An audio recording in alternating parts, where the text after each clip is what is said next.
to welcome everybody today to the UN Decade Laboratories, particularly the UN Decade of Ocean Science for Sustainable Development, hosting several laboratories this week that will be focused on one of the 7 outcomes of the UN Decade. And today's focus is an inspiring and engaging ocean. And as participants, we here at the OA Alliance and at, speaking for Matias, my friend and colleague at the Chile California Council, we want to support the opportunity for exchange and collaboration today and further the creation of these sustainable partnerships that are helping to inspire the decade for ocean science this year and of course in the years to come. And so today's focus of our talk will be thinking about enabling coastal marine strategies to reach international commitments. And specifically, we'll be thinking about or describing and talking about enabling conditions to establish a coastal strategy for Chile using learning curves from California regarding the implementation of science-based and local participating processes to design effective coastal marine policies. And we'll also be thinking about how the creation of OA action plans, as called for by the OA Alliance, can help support this integrated climate ocean management, both at the local level, the national level, and the international level. So that's what we'll be talking about today. And without further ado, it's my honor and privilege to turn it over to my co-host, Matias, from the Chile California Council to share a little bit more about the discussion today and begin with your presentation. So Matias, over to you. Thank you so much, Jessie. I will also introduce you and your impressive work that you do at the Ocean Acidification Alliance, U.S. manager and director. I've had the honor to meet you and kind of learn from your work and the navigation of these waters, you know. So I'm really grateful and thank you for you joining this panel. I'm very interested on your presentation and our conversation at the end. Very thankful for everybody joining us today in this satellite event. Thanks for the United Nations also for giving us a space to share our work, which is super complementary in different fields, in different territories. But I think it seeks the same paths, right? And same visibility of the impressive work that's been done by practitioners and science all around the world. So thank you for this, Jessie. I also take the moment to introduce you and thank you for your amazing work and joining us today. So looking forward for the next part, but I guess I will share my presentation to see kind of the work that we can express in specific. You can tell me if you see well, Jessie. That looks good to me in presentation mode. That is better. That works, yeah. Okay, perfect. So what I'm gonna go very fast in a specific case based on the rationale that we were trying to involve in the initiation of this event, but kind of enabling conditions, like what do you need in order to have those commitments and reach those commitments, and how you can learn from different cases and those cases, set them in a blueprint for participative science based design implementation processes. And we have those learning curves and that case from California, which is impressively well done and science-based and very richful in those processes that I think it's good to see if they are, you know, replicable to other realities in terms of the framework and what happened in the main design principles. So basically, if we would start thinking on what Chile has to commit furtherly and what has been the international goals, is how do you reach to a network of coastal marine protected areas that can provide representativeness to the diverse marine ecosystems and underrepresented ecoregions too, having regional participatory science-based design and a possibility to standardize, you know, management plus processes, plans and adaptive monitoring to to the area, so you can have constant improvements and scientific findings about the results on these efforts, and how this contribute to biodiversity, the food security, and carbon sequestration, which is where we are kind of fighting climate, right? And there's other part because we're thinking about the coastal zone, right? The coastlines are not just a border, but it's a coastal zone, which involves the interaction of salt waters, meaning the ocean, and the reach of rivers with sweet waters, creating wetlands, sand dunes, natural buffers for keeping us safe against floods, swells, and other climate events. So territorial planning and climate adaptation to risks it's kind of an important way to frame this possibility, saying coastal marine protected network, but also how do we plan for climate readiness and resiliency in this interaction of terrestrial and marine ecosystems, solving specific institutional overlaps and deficiency, coordinating between people, private agency, NGOs, science community. So this would be the roadmap. How do we get to this point? It seems very overwhelming, but it can be broken down into concrete action plans to reach there. It's a long-term process that we're going to show now, but this would be the main vision.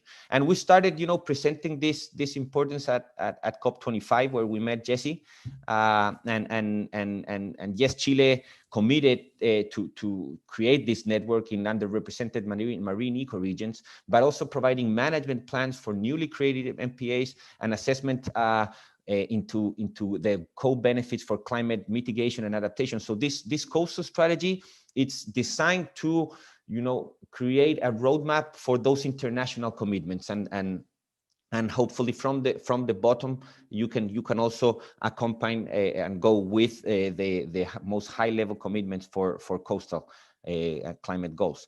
So we presented this. It was just this first vision because we were starting on really going deeper in those enabling conditions and the analysis that we've been putting out lately this month, socializing with coastal and scientific practitioners.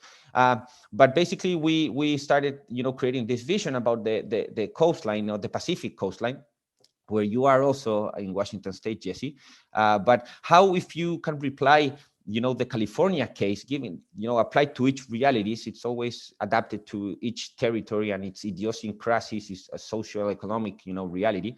But how you can start thinking on connecting the coastline, the Pacific corridor. If Chile adopts it, I think it could create this domino effect in other Latin American countries. So this was the first vision, stating that a globally coordinated effort, could be nearly twice as efficient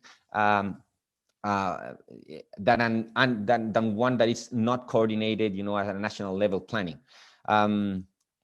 What's happening in Chile, and I think it's happening, I've become to understand that happens in mostly all the cases of conservation around the globe. Probably you've had these same conversations, Jesse, in your work, that there's a lack of integrated vision in the regulatory agencies, and in the management plans for each territory that can, provide sustainable development. There's no social scientific system designed to guide that public policy, to democratize that science and really serve for creating the required policies to battle climate and other effects. There's this design problem creates increasing conflicts, especially along coastal zones. In Chile, it's happening at the daily basis, and population growing without territorial planning, climate change increasing these disasters and natural events. So what we're seeking concretely is to understand how the Coastal Act in 1976 and the Marine Protected Act in 1999 can help to guide this integrated vision for in this particular case for Chile, because it's a trans-hemispheric twin from California. They really are alike in terms of the geography, and they're all coastal basins, having a long mountain corridor that drains over fertile valleys into the Pacific Ocean. So Coastal Commission was over the land and how they really provided this territorial public climate planning and a form that was created into the California Coastal Commission, guided by Charles Lester, the first commissioner, who's also been super engaged in providing help to this Chilean case. how they today they can provide public coastal access, and they are kind of a intermediate agency where you have also regulatory gaps in local regulator plans versus what the region and the state is mandating, right? And the Marine Life Protection Act it's created this 124 marine coastal protected areas, and have the California case is amazing in terms of more productive fisheries, the protection of biodiversity, and how science, education, tourism has been the most important players for the long term, creating benefits to local communities and economies. So there's a lot of science behind this that has been backing up after 10 years of implemented.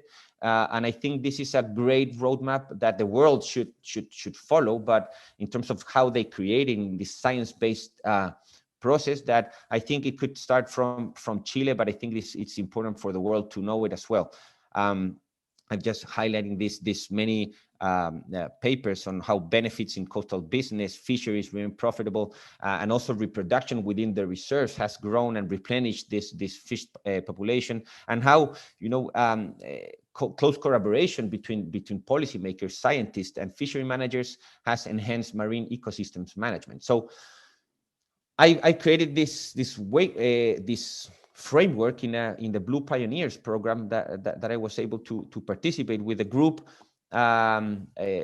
working for a specific case for the Center for Ocean Solutions in Stanford, and we created this. There was the goal: how do you really create a data collection system? Because it's important to have all those scientific findings that I just recently presented. So basically, if you're thinking long terms and perpetuity, we need to understand that local data collection system must be part of a conservation effort. The community adoption of the conservation initiative is a key. So really, it really gets in within the community practices and traditions, and those local economic activities and stewardships are engaged with the conservation effort. So I think today, it's biodiversity, it's climate carbon sequestration, it's saving more spaces for reproductivity to increase, but also how do people and the local scenarios adapt to those places. So if we would think on the year 10 on a successful process that you have all those pieces online, you would have to go downstream to think how really you could upstream, how you really can build those data collection systems, those community adoptions, and then you have understanding that social tissues matter for those local adoptions. So basically, how do you understand in those 3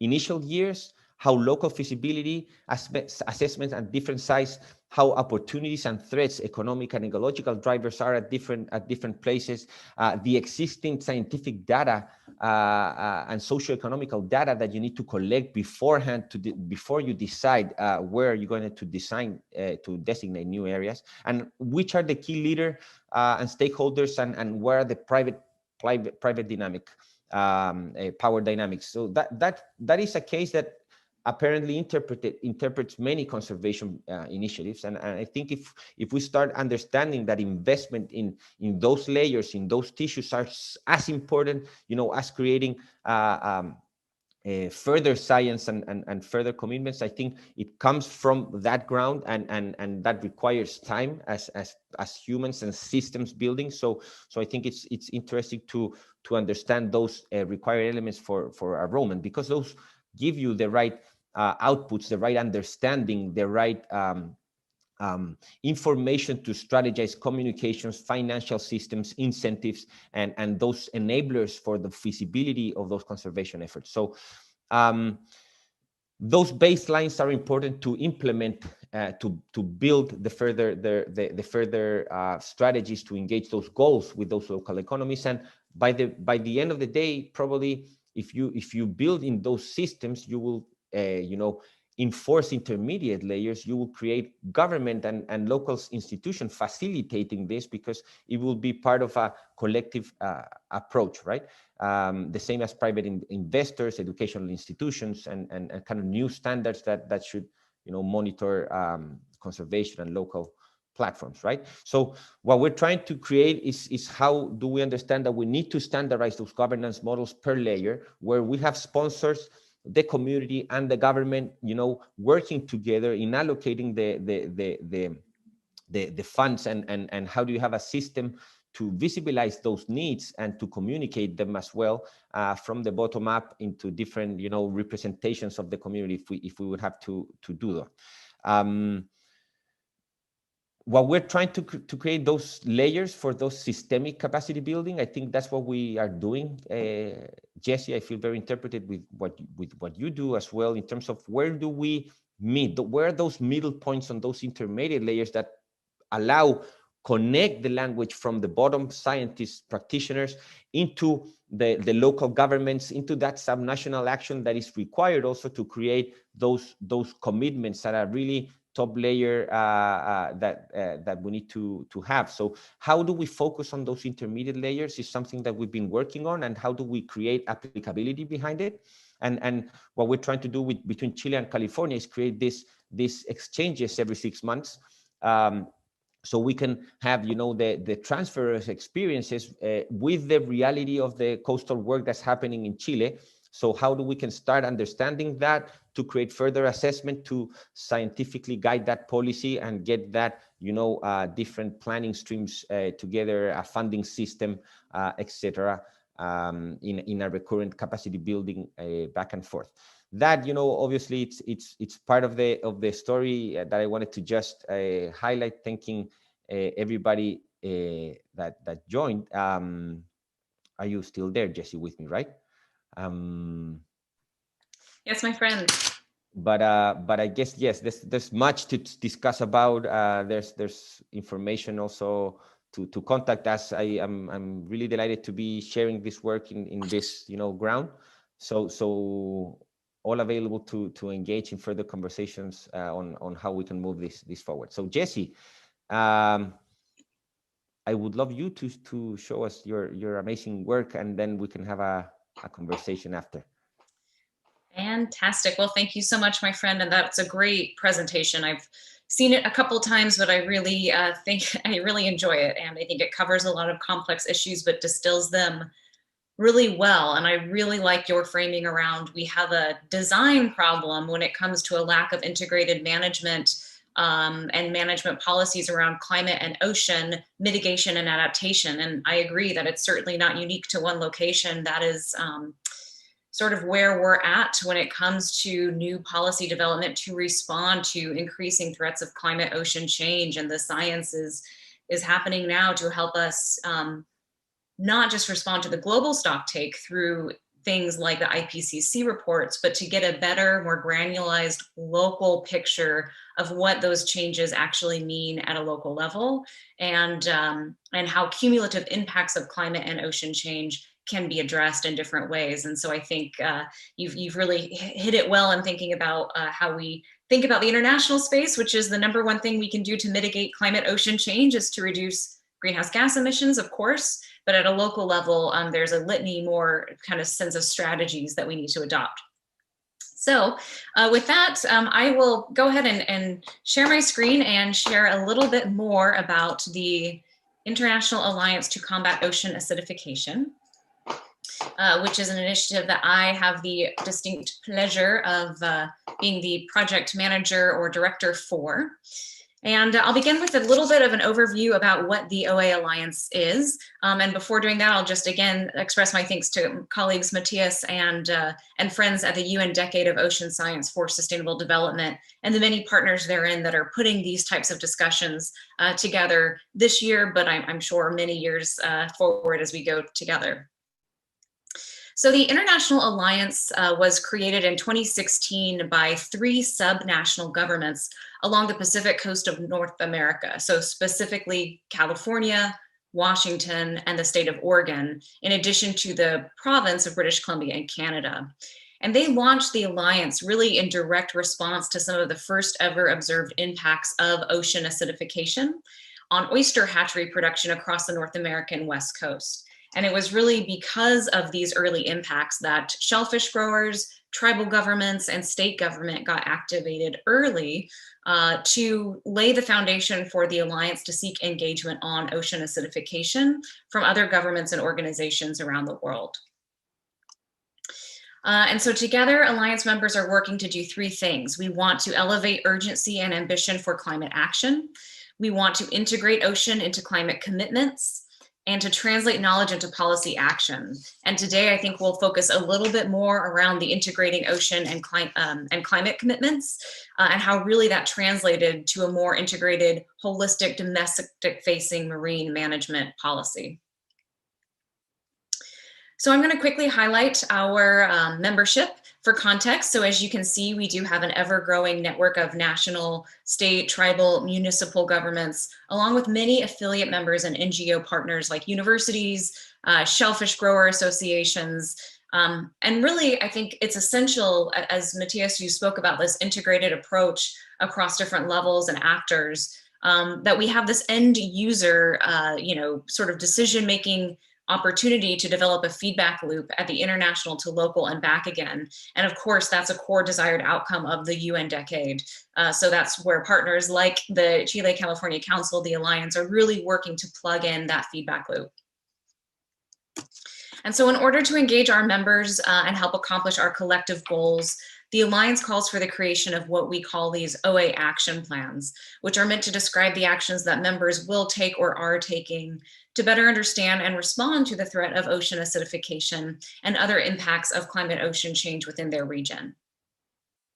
And we found that by simply asking a government to say, something like, how are you going to address ocean acidification? Is simply too big of a question, just like how are you going to address climate and ocean change? And it's not fully answerable in one document, right? In one strategy. So we've really tried to condense relevant actions down into a more knowable, trackable, and approachable pieces that ideally have some bearing on existing actions, priorities, or programs that governments are already working on. And so I won't read all of these here, but you can see they sort of run the gamut of things that Matias was speaking about, starting with our need to reduce atmospheric carbon dioxide emissions, which is the #1 cause of ocean acidification, and then really thinking about advancing scientific and understanding of impacts through activities like local monitoring initiatives that will then hopefully help inform these local response strategies that build adaptation, potential, and resiliency. And that's really what we're after, to bring that science to local action at different scales. And so just for fun, to let you know, we do have a toolkit that addresses all of those topics in a little bit more detail and demonstrates some of the concrete and specific actions that members are taking to advance these goals. So I really do encourage you to check it out on our website at oaalliance.org and get a sense of how some governments and communities are wrapping their arms around a really big global issue like climate change and ocean acidification, which is manifesting locally. And a little bit back to this management integration.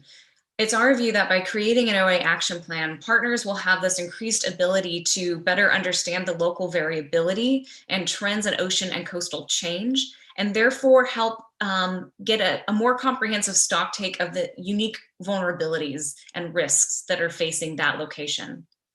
As mentioned, we want to establish a deeper connection between the science and management in one region that will ideally help prioritize studies and improve local interventions. Of course, we want to strengthen public and private funding for related opportunities. And I think that's a really important part of the puzzle that Matias was alluding to, is how do we support the implementation of these strategies? And it's by having a diverse set of partners, both in the government and non-government sector. And then finally, how do we help implement these big existing climate and ocean commitments across frameworks like the UNFCCC, the UN Sustainable Development Goal Agenda, or even the UN Decade of Ocean Science? And how can local actions really help support and drive the implementations of those larger coordinated goals and targets? And so let's talk about that a little bit. And again, this is really the big goal of the Alliance, is how do we elevate ocean within climate frameworks, but also how do we integrate climate within marine management plans? And I think that's a really hard place to be. And that's where I think a lot of the global community is in right now. And to begin with this question, I just wanted to share a few commonly asked questions that policymakers usually ask us when we are asking them to join the alliance.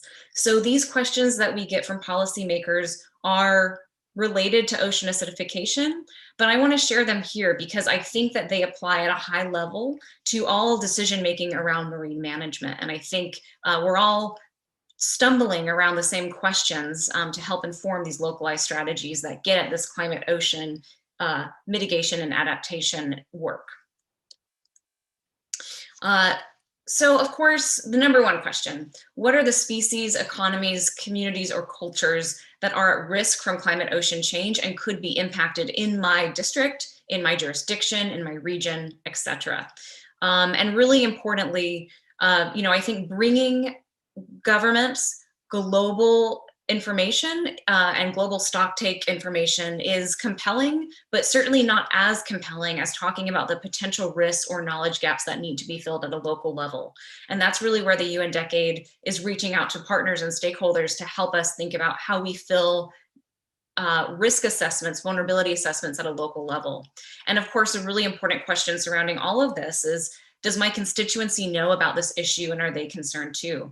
So how do we engage local communities around this ocean climate change work and make sure that they are at the table right from the beginning and that we're hearing their concerns and their experiences when we think about management strategies?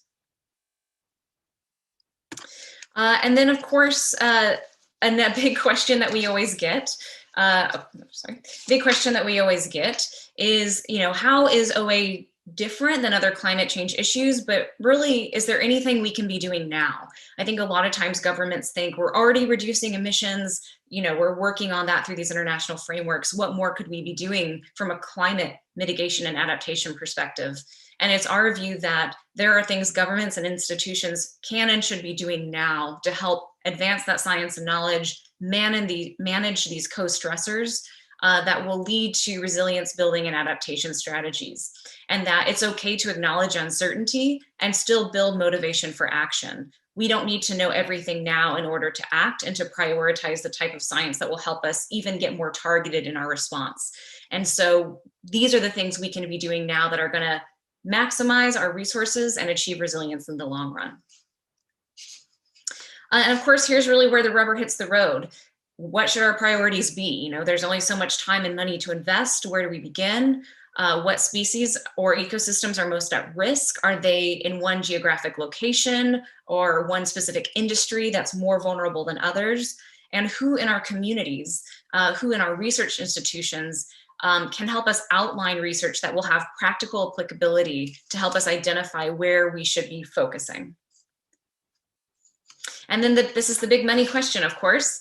How does OA, or ocean climate change, fit into existing management frameworks? So a lot of times with governments, as Matias mentioned about these silos, governments already have climate action plans or climate adaptation plans, or efforts that focus on ocean and shoreline management or water quality, or even efforts to reduce land-based pollution. So how can climate change be better integrated into these existing policies, ocean change, and how will increased science and monitoring help inform or strengthen these frameworks? And I think this is really where we start to unpack these different management silos and better integrate them. So decision makers really need help answering what is the additional knowledge gaps and data and monitoring that will make our climate change response more robust. And I think that's really where the UN Decade can help us target that local piece to inform local decision making.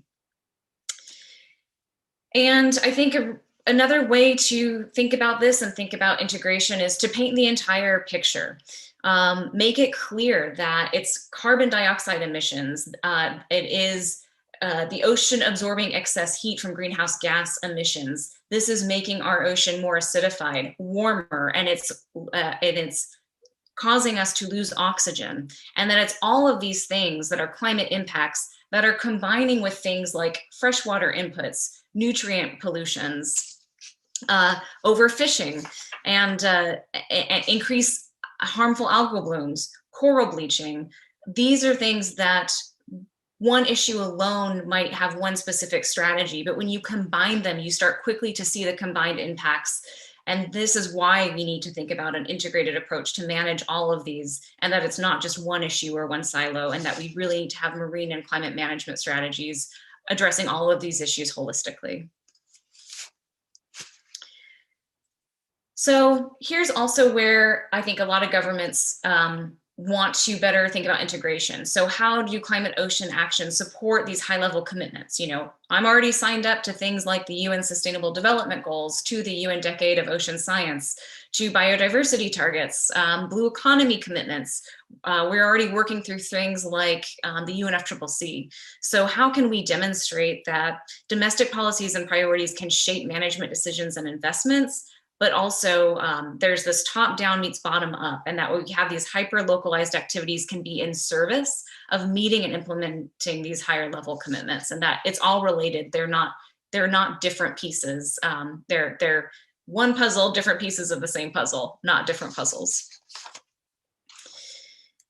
And so here, just to iterate that example, here's our partners, the Chile, California Council and the OA Alliance at COP25, alongside the Secretary of Natural Resources, Secretary Crowfoot from California, and the Ministry of Science and Technology Development, Minister Cuv in Chile. And this is how we bring together these local actors and these international leaders through events to drive change, and that we really need everybody at the table in these high level spaces. And then finally, how are initiatives like the OA Alliance supporting the UN Decade? So specifically, we're a member of the UN Decade program on multi-stressors. We have committed to supporting 5 national OA action plans through the decade, and so we'll have different national governments involved in creating these action plans. So importantly, we want to engage subnationals, so states, tribal, First Nation governments, city government, ports, around the UN Decade, so that they can help provide feedback on what information is most important for them to apply local decision making. And this is really where we want to develop that knowledge to action feedback loop across different actors at different scales. So I'll pause there. Hopefully that was clear and got at a little bit of how we think about breaking down these silos. And Matias, I'm looking forward to connecting with you in our discussion. Thank you, Jessie. Brilliant, as always. Thank you really so much for explaining your work, your complex work, but so effective, and I've witnessed very closely, you know, to be super. It's grown. You know, it's hard to explain. It's a complex problem. Acidification involves many silos, many effects, you know, that are affecting and causing that final harm, yeah, right? The acidified oceans. But you run a network, you know, a network of governments, of policymakers, of many governments, and you're connecting that science to that conversation. So how can you describe your navigation, your storytelling about this climate change? What are your kind of how have you been able to advance this across the United Nations? Mm-hmm. Well, yes, thank you for kind words. And it has been a journey for sure. And I think it's difficult when a topic like ocean acidification is really, really complicated as far as the chemistry of what is happening when CO2 emissions meet seawater, when CO2 meets H2O, and then what happens from there to create the process we call ocean acidification, which depletes the seawater of carbonate that marine species need to help build their shells and skeletons. And so it has been very challenging to talk about this issue. Another interesting thing is that ocean acidification isn't translatable in all languages. Not all languages around the world even have terms to talk about ocean acidification. And so you really are trying to unpack a really complicated process that is still not very well understood. And so what you really have to start doing then is to help governments understand that this is about climate change, and that it's our CO2 emissions that are causing climate-related ocean change. And from there, also be sure to talk about that it's not just one stressor on marine systems and coastal communities, but many. So I talked about painting that full picture, and that, thinking about warming and loss of oxygen, when we lay this over these local stressors that communities are facing, like overfishing, habitat loss, pollution from land-based sources, that's when we have these big challenges, and we need these big strategies and management tools to target them. And so I think one way that we've been able to engage governments is they're very climate forward. They want to be being leaders on climate change, but it's a little bit harder to understand what that means from a coastal ocean level. And so when you are able to break it down for people and describe some of the risks at a local level, that's when people really want to be engaged and are a lot more able to think about the multi-stressors in the context of climate change, and are more willing to be part of that discussion. But it is challenging, absolutely, to meet people where they're at, and to also recognize that not everywhere in the world has complete data around climate ocean change, around ocean acidification, warming. And so in that way, we have to be patient, and we have to be careful about using global information, and then also making sure that policymakers understand the need for local data and monitoring that will help them get a better hold at a local level. And that's really important. Yeah, you've done greatly with the toolkit and many other, visualizations of the whole picture, which is, it's hard to create a complex system into a big picture, but you definitely gone further in those, educational resources that you need to kind of transfer those language to the high level policy, but also coming from the ground. It's admiring how you've evolved in that, Jessie. Just want a short parenthesis that I'm seeing in the chat. Yes. We have a great audience, and I want to remark one specific audience that is watching us from the Juan Fernandez archipelago, from Chile. It's a amazing island with people, which I think they have exemplified that local, dynamic and those local enablers to really go far away in examples of management, monitoring, but also from a small archipelago, very valuable one. They have reached the highest, example cases, around the globe. So they're with us. So they might have a question for us at the end that might be joining in. So just want to say hi to them as we follow. Thank you, Jessie. Absolutely. Well, I think that's exciting, and hello, and really happy to have that type of audience today. And so I think, Matias, my question is a little bit of the same, but back to you. I think we talk about painting the whole picture and talking about all these impacts of climate ocean change.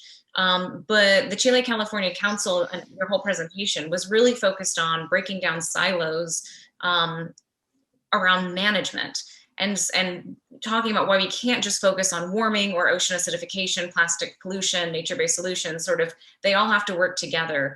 And so has it been challenging? I think you said you found that a lot of management around ocean marine management is siloed. Can you give a little bit more example of how you've encountered that, and how your proposal for enabling conditions and lessons learned from California helps to break that down a little bit from a marine protected spaces perspective?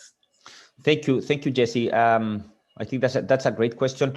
I had the opportunity to learn really direct from the main or some of the main, people that initiated, for example, the Marine Life Protection Act or the Coastal Act, to really understand how they began, how they all started, right? Because there's a moment where there's, a lot of content, everybody's super aware, but are we really moving into better policies or better things? So that, inflection point in California, I've been come to really study it and understand it for, 4 years or something. And the first image that one has is that no, Chile is not there yet. Like California is California. It's the 5th economy of the world, so they have more matureness. They're ready, more resources. But then you see, okay, but something had happened for them to start and initiate those things. So you come to realize that those design problems were present when they started, and they were going for them in a certain process more than a final result, right? So you can blame the problems, or you can find a process to really work them through, and understanding that there are some middle points that make things easier, faster, than breaking some institutional barriers, right? So that's how they find that middle point, for example, in the California Coastal Commission, which is amazing, really, to regulate in those gaps. But looking to those silos, and what I've been trying to do is to understand really those silos in Chile. What those enablers and those main instruments that you gotta understand within each ministry, each policy institution, each regional institution, understand how they affect into one another's institutionalization. So there's a public coordination at first, right? How they really are aware with it, and they are engaged with the political will to start a process like this. So I think those silos are broken down. Yes, you need political will. California had that executive order to really, bring this process, ahead, and that's how philanthropy and private investment combine into this process, not the final result, but it's a process guided by science. So those enabling strategies are I think important to understand how they really started, and I think what you're doing is similar. You combine so many problems that you have to break them down into silos to really connect them into your storytelling for ocean acidification, right? Which is part of the climate, conversation on how you include oceans if you cannot prove that they can sequester, carbon, or that they are climate, warriors and important pieces of the puzzle. So what we're doing, Jessie, I mean, your organization and myself, we're trying to create that official language, official, let's say, in the UN nation, which is hard to access, hard to understand for, I think, common people, let's say, civil society. And we create that official language from the science, from the practitioners, to really guide and try to educate in alphabet, in everything, of a new science, of this importance of such a important piece of our planet that we don't understand very well, right? So I think that would be my remarks on that question. And sorry, you want to comment anything? Oh no, I think it was really well said, and it's been interesting since even beginning this work, where you say, okay, I want to talk about ocean acidification, which is carbon impacts on our ocean and ocean ecosystem and species. And a lot of times it's interesting which governments put forward different people that they consider OA practitioners. So it could be people from climate and environment. It could be people from fisheries. It could be people from water quality. It could be people from, habitat restoration, coastal restoration, having to do with nature-based solutions. And so it's really interesting that a lot of times in one government, even if it's national or subnational, it's really difficult to find, there's no such thing as an OA program director, of course. And I don't think it's our view that there needs to be one person that's responsible for ocean acidification or ocean warming, but it's really trying to get people to go down the hallway often and knock on their colleague's door who's in charge of programs related to climate mitigation, and somebody whose program is related to coastal and shoreline habitat restoration, and then somebody whose program is related to local pollution that can exacerbate these coastal acidification hypoxia issues, and have them have a discussion about, well, what are you monitoring for, and what are you making, why are you making the decisions you're making, and do they have some reflection on each other when it comes to climate ocean change? And I think, again, it's just sort of the small little work of baby steps, but it's enheartening to see more and more governments starting to connect with each other about who's working on what, and try to better understand how they can coordinate their information and data sharing to make responsive management choices. That's very important that you mentioned, and I think it's impressive from what I've been witnessing this small. I think pandemics also kind of accelerated many things in terms of being globally aware from where we are, right, connected, and you find that the problems are similar, right? Given the differences of ethnies, of languages, they all face, every conservation project face their enabling conditions, their challenge to work with local communities. So there's the next question for you, Jessie. How do you think there's a role, and what importance do we have, subnational, governments, right? States, regions, cities, tribal governments, what would you comment on that? Sure, and that's such a important question when it comes to frameworks like the UN Decade for Ocean Science. But as you mentioned, Matias, working in frameworks like the UNFCCC, I'm new to it myself, and I'm trying to figure out the landscape, and it's very bureaucratic, and there's very different words for different things, and different roles for national actors, and so it really has been interesting to navigate something like the OA Alliance, which has national governments, but also these sub-national actors, meaning non-national governments, as you say, states, tribal governments, First Nations, cities, ports. And it has been really fascinating. When we launched, I thought, is the government of Chile going to care at all about what the state of Oregon is doing relevant to co-locating their, oceanographic and biological monitoring, and the answer is resoundingly yes. I have been very surprised by how information sharing across national, subnational, and national governments has been very fruitful and very wanted. And I think obviously, the Chile and California Council is the perfect example of that, is that there is information sharing between these two different types of jurisdictions. In your experience, because they share coastline, but in other experiences, that's been true. One fun example is that we were just involved in a publication that was led by New Zealand Ministry of Foreign Affairs, and led through the Commonwealth Blue Charter, which is coordinating activities on behalf of Commonwealth governments, which there are 53 around the world.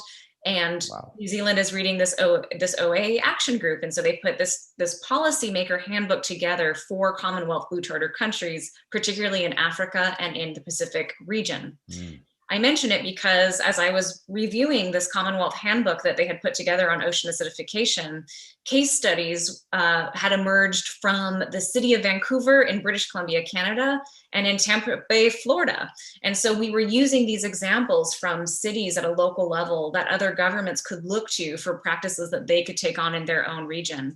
And I just thought that was such a cool example that here we are sharing information that the Commonwealth Blue Charter thinks is useful, for their government members. And so that's just one example. The last thing I'll say is I do think governments throughout the UNFCCC, particularly, they're so high level, and they're working to set these shared goals and targets that have to be agreed upon because they have to be implemented, with near unanimous vote, right, to enact things like the Paris Climate Agreement. They need full participation. So because of that, they stay very high level. They don't get too much into the details. And that's where subnationals, they have such a big role filling out those details and examples that frameworks that are that high level just by political design aren't able to do. So we have a really massive role and responsibility, I think, to help share some of those examples. Agree, absolutely. We're transferring their knowledge, their languages, right, into concrete commitments. Exactly. Very important, yeah. Exactly.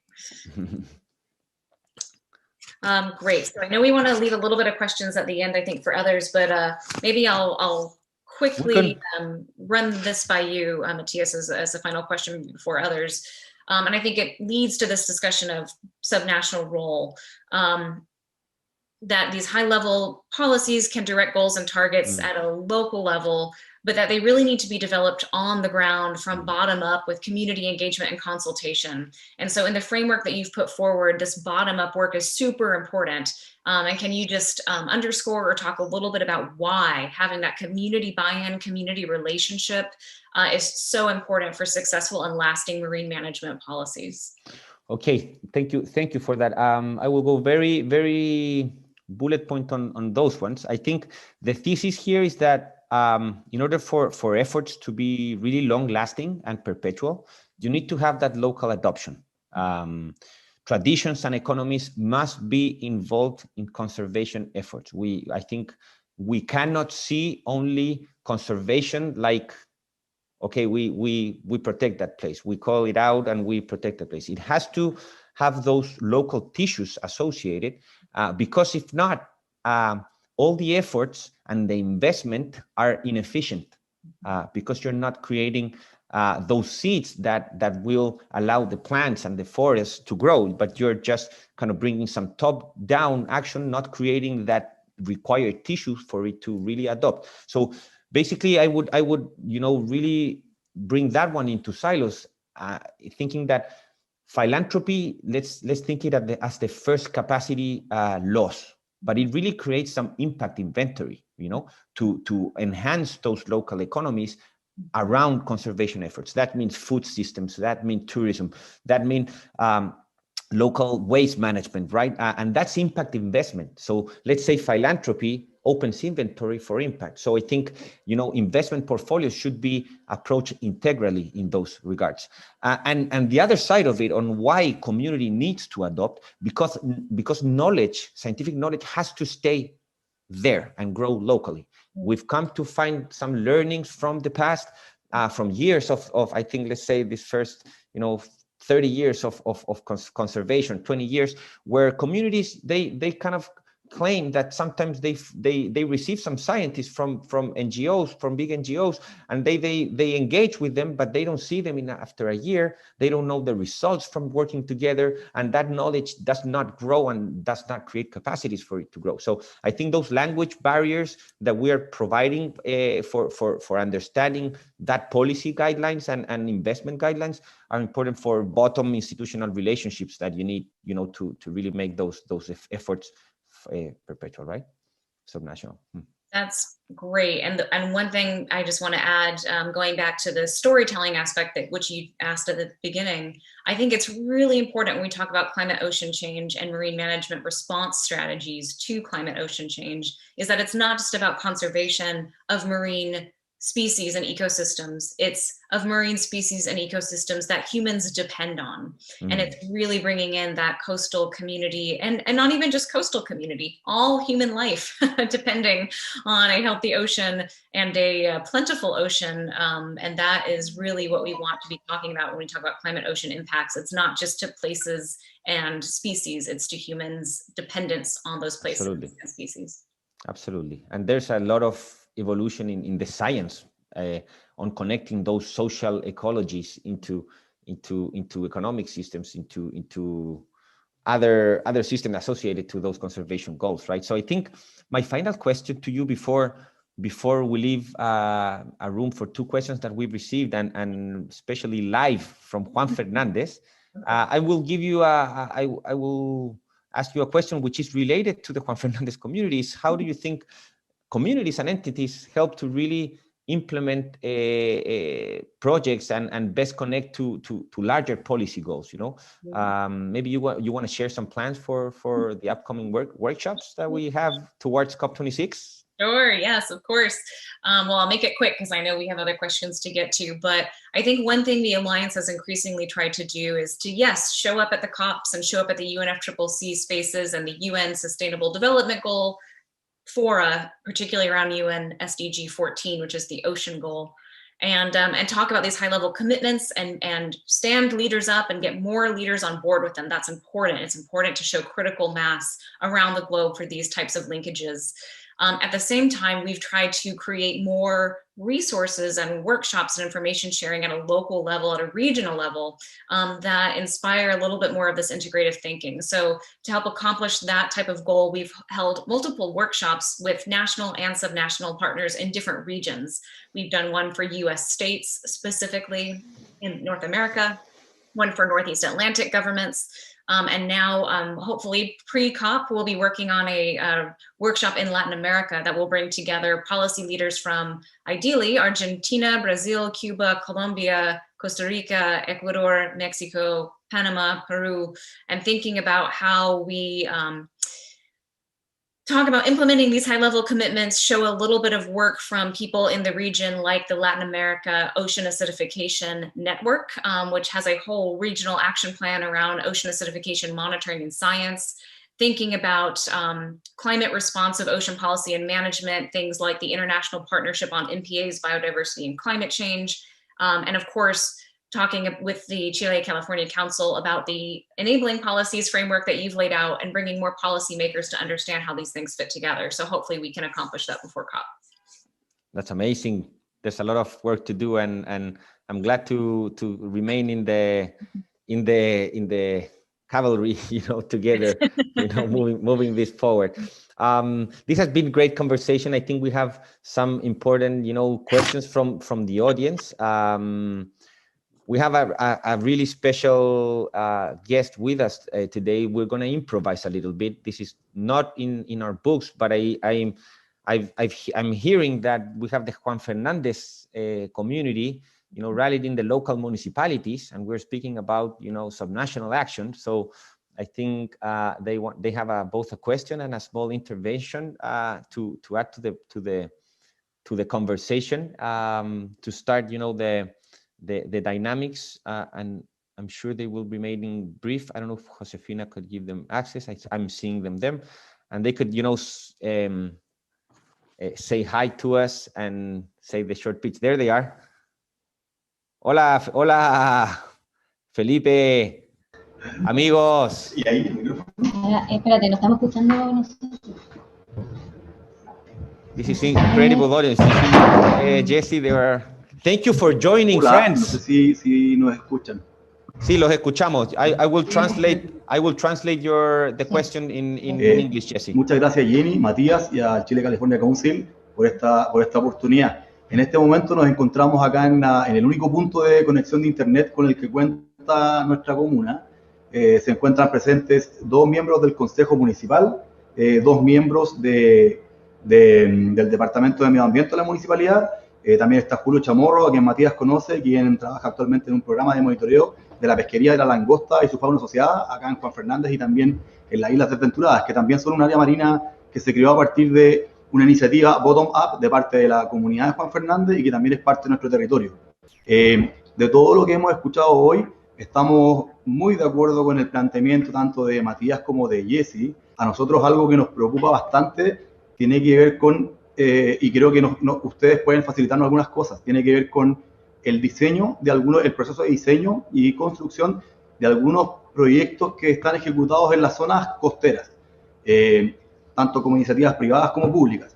No hemos tenido las mejores experiencias en esos procesos, a pesar de que somos una comunidad bastante cohesionada, que está trabajando hace tiempo en sus planes de administración para cada una de las áreas y también en conseguir ese financiamiento.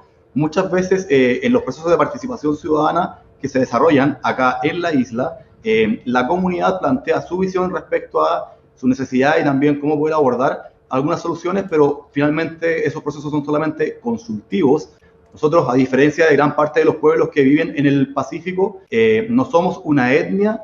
Estamos actualmente en proceso de iniciar un trámite para poder lograr la denominación de pueblo tribal, porque estamos seguros de que cumplimos cada uno de los requisitos para eso, y de esa manera poder involucrar a la comunidad a través, idealmente, del 169 de la OIT, de manera vinculante en cada uno de los procesos que a futuro se puedan desarrollar en la comunidad, ya sea proyectos u otras iniciativas. Creo que comunidades como Rapa Nui, por ejemplo, que también está acá con áreas protegidas y en Chile, tienen eso a favor, un poder de negociación muchas veces mayor con el Estado chileno para poder suplir ciertas necesidades, pero también garantizar el bienestar del pueblo Rapa Nui y todas las personas que visitan la isla. Para nosotros es de principal importancia, y coincidimos con ustedes, el monitoreo del cambio climático. En Juan Fernández contamos con buenas estaciones meteorológicas desde el año 74 en tierra. Recién hay una investigadora chilena que ha podido acceder a audios que están siendo monitoreados a través de un programa de Naciones Unidas por motivos de seguridad, no de conservación, ya hace más o menos 20 años acá. Sin embargo, no tenemos todavía establecido, sí lo tenemos en nuestro plan de administración y gestión de las áreas marinas, que deben ojalá ser aprobado a fin de año, un compromiso en el cual de aquí en adelante deberíamos comenzar siempre a monitorear la temperatura de las aguas, la acidificación de las aguas y también la distribución de las especies que habitan en nuestro ecosistema. Algunas cosas que ya podemos identificar, por ejemplo, es que con el aumento de la temperatura del agua hemos visto que ha aumentado en gran medida la cantidad de algas y posterior a eso la cantidad de erizos en el ecosistema marino, y actualmente esta especie de erizo que tenemos nosotros está arrasando con todos los jardines de algas que están en el fondo marino, con lo cual peligra a futuro la estabilidad económica de la pesquería de la langosta, ya que sus larvas se asientan en esta zona y también peligran obviamente muchos de los objetos de conservación emblemáticos que tenemos en nuestras aguas. Como recordatorio, Juan Fernández a nivel marino y a nivel terrestre está siempre entre los 10 primeros lugares de prioridad para conservación de IUCN. Somos también considerados uno de los 4 ecosistemas marinos irreemplazables del mundo, si no me equivoco, junto con el Papahānaumoku en Hawái, Micronesia y creo que la gran barrera coral en Australia. Entonces, tenemos todas las indicaciones científicas que nos dan la prioridad máxima a nivel mundial, la urgencia máxima para poder actuar en todas estas áreas. Sin embargo, todavía no contamos con todos los recursos suficientes para esto. Estamos ya fortaleciendo nuestras relaciones con instituciones filantrópicas internacionales bien importantes. Creo que es un gran avance. Hay un compromiso importante de gobiernos extranjeros de poder financiar la gestión de las áreas marinas de aquí en adelante. Sin embargo, queremos pedirte, Matías, a ti como Chile California Council y también a Jessie de parte de la Ocean Alliance, que por favor en las instancias en adelante nos puedan ayudar también a muchas veces a gestionar con nuestro propio instituciones gubernamentales del Estado chileno la celeridad de algunos pasos que son necesarios y también la voluntad de querer realmente sentarse a tomar decisiones en conjunto con la comunidad. Estamos trabajando ahora en la gestión de lograr un co-manejo o co-administración de nuestras áreas protegidas, tanto principalmente marinas, pero no descartamos lo terrestre. Estamos en conversaciones ya más o menos directas con la ministra de Medio Ambiente y parte de su gabinete para poder concretar esto y esperamos que ojalá antes de que termine este año y antes que este gobierno que está en Chile salga, poder por lo menos tener nuestros planes de administración aprobados para las áreas marinas y también parques marinos y un compromiso de que en adelante este lugar o este territorio se va a administrar con la comunidad Juan Fernández en una manera de coadministración en conjunto entre el Estado y sus entidades representantes y la comunidad. Eso. I love to hear you, Felipe. ¿Aló? You're muted. Buena, no, al final. Felipe, you're hearing in Spanish, right? You're hearing translations, amigos? ¿Sí? Bueno, you're hearing translations, right? You're hearing my voice in Spanish, right? Yes. Okay. So I don't know. This is a cohesive community, as I was saying, Jessie. Really, they're in the local municipality together, understanding how bottom-up action really it's possible. You know, with concrete examples. I would love to reply, but I want to give you the first chance, please. Sure. Well, thank you, Juan, and I apologize. I missed the beginning of that, but I jumped in and understand, I think, the premise, and I think it's fantastic, you know, your point about thinking about wanting to be monitoring locally for ocean acidification, for warming, for salinity. I think that's super important, and that's exactly the type of thing that the OA Alliance wants local government, local communities to be doing. So that's perfectly in line. It's really fascinating to hear you talk about the growth of algae and urchins as problematic in the region or in the area, and potential impacts on lobsters. You know, that's exactly the type of species biological impact responses that the global community needs to better invest in at a local level. I think the science around ocean acidification right now has been funded largely at these global scales to think about open ocean acidification, and increasingly governments and scientists and universities and local communities are starting to understand that we need to now start investing money and projects in this local coastal change and variability when it comes to understanding species responses, as you just described. And I think the ways that we've thought about trying to do that, I'll get to the national government in a moment, but at the international level, things like the United Nations Sustainable Development Goal 14 has a target that's ocean acidification and a goal, so it's 14.3.1, and its whole purpose is to try to drive attention and funding for the need to monitor ocean and coastal acidification. And so we're really trying to get governments to understand that if they've made a commitment to SDG 14, if they care about climate ocean impacts, they should really be investing money to support the type of monitoring that you're talking about. So that's at the highest level. We're really trying to drive that discussion. And I think slowly but surely people are starting to better understand why that's so important. A lot of times governments are like, well, you know, it's just more monitoring and science, you know, we want more action-oriented items. And I think our message has been, you can't do something that's more action-oriented well until you have that local monitoring baseline a little bit better understood. And so that's really where we're trying to connect the dots. I'll leave Matias to talk maybe a little bit more about their work engaging the national government of Chile. What I can say is that we work very closely with a group called the Latin American Ocean Acidification Network. They are co-chaired by a partner in Chile and Argentina. In Chile, it's at the University of Concepcion. And they have a regional roadmap, and their whole goal is to support these local monitoring efforts. So perhaps I can make connections there to better think about where projects align and where funding could be targeted to support that work in partnership with you all. So that's just one comment. But I'll just end by saying it's a big gap. You know, a lot of national governments don't fully yet understand this, the significance of getting that local data and local biological response. And the more we can do to get national, philanthropic, and UN dollars to that work, I think is very important. And we can do that by better demonstrating that this is all about climate action. So that's my 2 cents.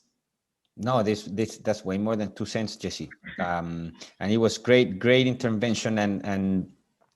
And yes, as Felipe was saying, the biodiversity value of Juan Fernandez Archipelago, you know, states of the highest importance, and maybe definitely it would be great to see how you can maybe involve the alliance efforts or the acidification efforts in the observatory means. And why I bring that up, because I want to highlight the value of this community. It's a centuries, you know, a cohesive community, which is the hardest to reach. And imagine that they're in a very remote island.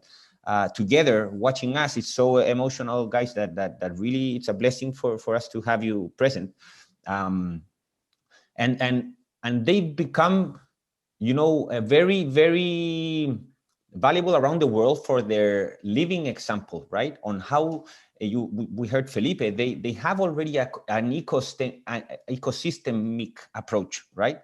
They understand the lobster as their main kind of economic source, but the ocean provides more than lobsters, and lobsters depend on other, you know, biological species, right? That Felipe highlighted. So I think that traditional ecological knowledge and how they've come to this point it's a century, you know, in a small community, and it's super important to highlight as a bottom-up approach, and also how it evolves, because they were these areas that Felipe is speaking about were recently created. They're large, very large marine protected areas, but they now need to understand their management plans, right? They were created before, that's what we were speaking before. It was great, you know, political will. We applaud that. It will always come, the more the better. But it's always good to understand the management conditions and the financial conditions needed beforehand as well. So I think this example is it's an example that the world should follow. I hope, friends, that what we're trying to produce here in terms of raising those enabling conditions help in Chile is facing complex times in the policies. But hola, Julio, I saw Julio behind there. But those complex conditions, you know, are hard to frame, and I hope our case helps your case into those management plans that you're creating too. So let's stay connected. I'm happy that we're going to meet soon, and I'm going to say goodbye to in the meantime for next time, so we can address other conversations and give a close to the event. So amigos, really blessing. Keep going. We're hearing your voice. You're heard. And we're together on this. So great to see you. Felipe, I'll just say yes, thank you, and nice to meet you. And I look forward to staying connected. Matias can maybe help us connect. Absolutely. I will do those connections and see you in the next time. Thank you so much for joining. Very special of you joining us today. And I wanted to follow another question that we're asking, and probably you can address. There was other for you, Jessie. Mm-hmm. But I was asked on how we can Chile's local organizations can participate in policy discussions. I think with Chile, California, doors are open. Please access to our webpage. We are coordinated with the embassies, with the Ministry of Foreign Affairs. This is a complex system, as you all could explain. I tried to really bring it down the most comprehensive, easy way as possible. But we are coordinated with different ministries, you know, where we have been hearing and socializing their needs, their interpretations of how things are and the state of the art in Chile. So yes, doors are open for more of this. It's important to understand what's happening, so we can, as Jessie was saying, connect kind of your work into more information to guide policy and hopefully political will, which is a key framework that also Chile is in a transitioning phase, or not the the most stable moment, let's say. So we hope things evolve, and Chile leads the way still in the climate action, as they have been doing in creation of these new MPAs, in working globally with Jessie, and I think there's amazing work happening in Chile in all ministries, all officers, are super coordinated and want this, and I guess things are happening, and while we showcase these works, we are creating a more comprehensive roadmap. So when the time comes, we can really implement this and keep building this conversation. Jessie. Well, I don't know if these are concluding remarks. I will just say, yes, I agree. For those of you that are watching and are interested in joining the OA Alliance, we have, as I mentioned, if you're an organization or a local government, First Nation, Indigenous community, you're welcome to join the Alliance and be part of our family, and we try to share information and do events like this, and then connect with those governments in the region and then internationally. So it's an open invitation. Please reach out to me, and Matias can share my contact information. And I'll just echo, I'm grateful for the government of Chile has been quite a leader internationally on climate ocean issues. And certainly the global discussion would not be as farther along on understanding the linkages between climate and ocean change, and the need to think about these related together if it weren't for the government of Chile. And so it's just a pleasure to be working more closely with people in your community, Matias, and the Chile California Council, and then others as part of this network. And hopefully we can go forward with the UN Decade of Ocean Science. Certainly the work isn't going anywhere. There's lots to do, so we won't run out of things to get done. So I'm looking forward to the journey ahead with you. Likewise, and the Blue COP that got us together will follow through COP26, and that's a great leadership from Chile to really get that the ocean into that global climate language, and also I think the most important part, or a very important part, is that it got practitioners together, right? It created a sense of community. When we were speaking about the blue content, we got to meet a lot of blue practitioners around the globe, seeking for the same, battling for the same conditions, enabling and trying to really visualize the amazing work happening all over for this. So let's stay in touch. I really thank you, Jessie, for joining us, and hopefully this continue onwards with more to come. Well, thank you, my friend, and thank you for everybody that watched today, and sending warm wishes onward. Here we go. Here we go. All right. Bye-bye, Jessie. I will say goodbye with the same song as we started. I don't know if I find it. I don't find it. But yes, here it is. Oh, I guess we got it. I'm going to share the screen. Okay, I think that's all for us for today. Thank you, Jessie, for having this great conversation, for your time, and see you next time.